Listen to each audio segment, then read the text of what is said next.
Huaytaplim, el sol, el nostre amic més fidel i generós. La vida sense ell no existiria al nostre planeta.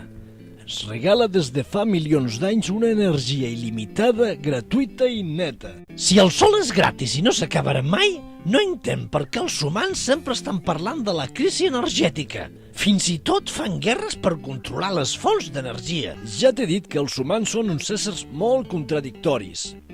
S'entesten en buscar energia a sota terra. Fan forats per aconseguir més petroli, més carbó, gas o urani. I no se n'adonen que el que caldria és aixecar el cap i mirar el regal que ens ve del cel. I no només això.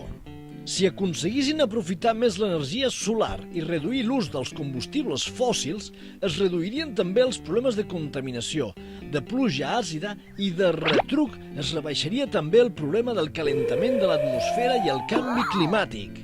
Els governants haurien de fer alguna cosa urgent, que no se n'adonen cap a on anem. Tens raó en això que dius, però la gent del carrer també pot posar el seu granet de sorra. Molts ja ho fan.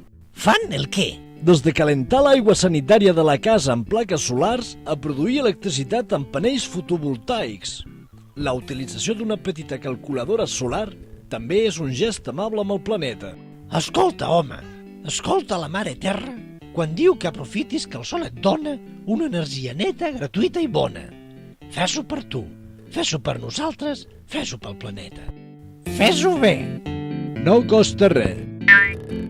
Thank you.